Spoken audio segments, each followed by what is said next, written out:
Os cães contam com 2 sentidos apuradíssimos, que são o olfato e a audição. Ainda assim, a visão é super importante e, por isso, a qualquer sinal de algum problema visual, é importante que o tutor leve o animal ao veterinário de confiança para que ele receba um diagnóstico precoce.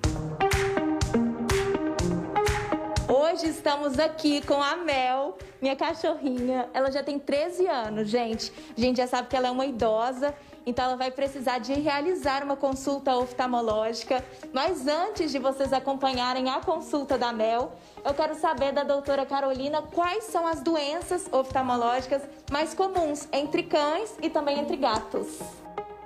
Bem, a gente tem algumas doenças que são muito comuns, né? Mas eu acho que dentro da nossa rotina de oftalmologia, uma que é muito comum são as úlceras de córnea, que são as lesões na córnea. Por exemplo, alterações ciliares, que são muito comuns a gente pegar, cílios que nascem no lugar errado. Alterações palpebrais, que são pálpebras que elas deveriam estar nessa posição e acabam que elas evertem e começam a atritar com a córnea. Isso leva a úlceras. Quando cai corpo estranho, o corpo estranho configura desde poeira, desde pedrinha, ressecamento, né? Por vento, né? Os tutores que gostam muito de colocar o cachorro para passear no carro com a cabecinha para fora, não pensam que isso pode ter consequências. E existem consequências, por exemplo, o vento que pega, resseca, pode cair pedrinha no olho e isso leva a lesões. E aí o próprio cachorro coça e aí ele acaba por se lesionar mais ainda. Outra causa, doença bem comum, é o olho seco. O olho seco também pode levar a úlceras de córnea. O olho seco é uma deficiência na produção de lágrima ou na qualidade de lágrima ou nos dois. Então a gente precisa entrar com tratamento para a gente controlar a produção de lágrima da melhor forma possível para a gente evitar maiores repercussões. E no cão ainda, que a gente encontra com bastante frequência, são as cataratas. As cataratas, elas são doenças que podem levar a uma cegueira. E é uma cegueira que muitas vezes ela é uma cegueira tratável. Por quê? Porque a gente tem a cirurgia de catarata, onde a gente coloca a lente intraocular, como é feito no ser humano, né? Então, se o olhinho do cachorro ele está funcionando super bem, todas as estruturas, a gente consegue sim fazer a cirurgia de catarata e as perspectivas são muito boas de resultado, né?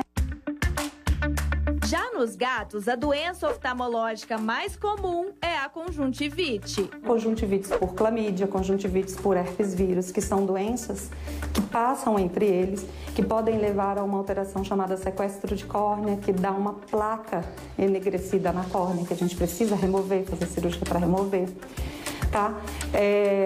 Outra doença muito comum no gato são as inflamações intraoculares por conta de doenças. Então a gente sabe que gato tem FIV, FeLV, tem PIF e essas doenças repercutem nos olhos, né, levando a esse tipo de alteração. Diante disso, é necessário que o tutor do animal esteja atento aos sinais e sintomas mais comuns que o animal apresenta quando está com alguma doença oftalmológica. A gente observa secreção, pode ser aquela secreção mais aquosa que a gente chama, que parece aquela água, sabe? Ou pode ser aquele muco mais esbranquiçado, mais amarelado, olho vermelho. O olho vermelho, ele configura levantar aqui um pouquinho a pálpebra e observar a parte branca do olho, ver se está vermelhinha. Olhinho mais fechado. Eu sempre pergunto para o meu tutor se aquele paciente está com o olhinho mais fechado, parecendo que está piscando. Isso pode ser um desconforto, um sinal de dor mesmo. E junto com isso, o paciente ele pode apresentar sinais sistêmicos também. Então ele pode estar mais quieto, com alteração de comportamento, ele pode não estar comendo muito bem, ele pode estar urinando muito. Eu costumo dizer que os olhos é como se fosse a ponta do iceberg. Quando a gente vê uma pequena alteração nos olhos, pode ser que se a gente começar a investigar, a gente vai ver que a alteração está muito mais embaixo. Além disso, quando o animal começa a apresentar perda de visão, existem comportamentos que ele pode ter que servem de alerta. Muito comum o tutor nos relatar que ele está com dificuldade de visão no escuro Então, quando a gente apaga a luz e fica aquele ambiente mais escuro, o paciente ele começa a se bater. Se você tem a sua casa e mudou os móveis de lugar, aí a gente começa a ver que ele está com dificuldade, porque quando é um processo progressivo de perda de visão, ele vai decorando os móveis no lugar. E aí ele vai desviando e a gente não percebe que está tendo esse tipo de problema. Quando a gente muda um pouco os móveis, eles começam a se bater. Uma outra situação que o pessoal relata também é quando você brinca com a bolinha. Você costuma jogar a bolinha e o paciente vai lá, pega a bolinha e traz, ou corre, enfim. E quando ele está perdendo a visão, você joga a bolinha e ele fica perdido. E aí ele não vai e não pega a bolinha. Então eles têm alteração de comportamento, sim. Alguns ficam mais tristes, alguns perdem o apetite, então eles começam a comer menos, ficam mais deitados, né? Então tem comportamento alterado. Um outro sinal também que a gente pode ficar atento em casa é a perda de brilho nos olhos, tá? Essa perda de brilho ela pode ser sutil ou ela pode ser bem grave mesmo, né? Com bastante crosta, com bastante secreção ali.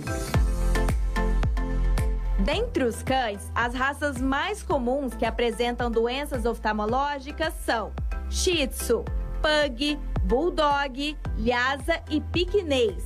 Já em gatos, os persas, exóticos e Malaya, pois ambos apresentam os olhos muito abertos, pálpebras grandes, órbitas rasas, o que faz com que os olhos fiquem muito expostos. Gente, como vocês podem perceber, a Mel já está aqui prontinha para realizar a consulta oftalmológica e vocês vão acompanhar tudo. Começa com o quê, doutora? Normalmente eu começo com um teste que chama teste lacrimal de Schimmer, que ele tem a função de avaliar a produção lacrimal do paciente.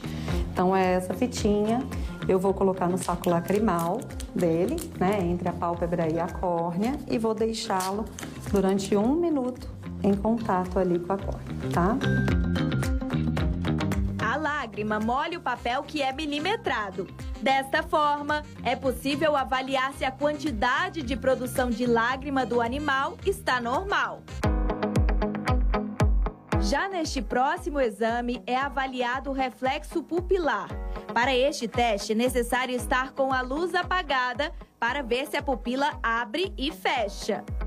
Que eu vou colocar a luz direta no olho e ver se a pupila abriu e fechou. Ela fechou de um lado e fechou do outro. E aí eu testo as duas pupilas. Agora eu vou testar o reflexo de ameaça da Mel. Então é um reflexo para ver se realmente ela está enxergando ou não. Então eu vou tampar um dos olhos e vou fazer movimentos bem discretos e ver se ela pisca. Ela pisca discretamente. E aqui o olho contralateral é a mesma coisa. Então a Mel ela está enxergando super bem. Agora nós vamos fazer o teste da tonometria, que é o teste que avalia a pressão intraocular, né? Que daí a gente vai avaliar se esse paciente está com a pressão alta, que poderia ser, por exemplo, um glaucoma, ou com a pressão mais baixa, que poderia ser, por exemplo, uma inflamação intraocular, que a gente chama de uveíte. Esse número é a pressão. Então a gente viu 15 no olho direito e 17 no olho esquerdo. Está dentro da normalidade. Neste outro exame, é possível avaliar as pálpebras, as glândulas, a córnea, a íris e a lente, e avaliar se há ou não algum tipo de alteração. Agora é feito o exame da fluoresceína, que é um corante utilizado para avaliar se o animal apresenta alguma úlcera de córnea. Vou usar esse flaconete de solução e a gente vai encostar na superfície do olho e corar. Então, para fazer esse teste, a gente coloca a luz de cobalto, que é essa luz azul, e aí observa a superfície de córnea. Após este exame, é pingado um colírio nos olhos do animal, para que seja feita a dilatação da pupila, a fim de avaliar a lente e a retina do olho. Desta forma, é possível ver se o animal apresenta catarata e, no caso de animais mais velhos, esclerose nuclear, que é causada pelo envelhecimento. Pupila dilatada, né, doutora? Já passou o tempo. E agora? Agora a gente vai avaliar se ela tem catarata, então vou usar uma luz direta para fazer uma retroiluminação para ver se tem catarata. Nesse olhinho aqui, ela tá com um risquinho de catarata apenas, mas não é o suficiente para eu te indicar cirurgia, tá? Mas é o suficiente para eu te indicar acompanhamento. Um acompanhamento a cada 6 meses para a gente dilatar e ver se tá progredindo. Nesse outro olho, a gente tem só a esclerose, que é o envelhecimento. A esclerose nuclear, que é o envelhecimento. Esse aqui não tem catarata. Ufa, agora sim! Exames realizados e tudo certo com a saúde dos olhos da Mel.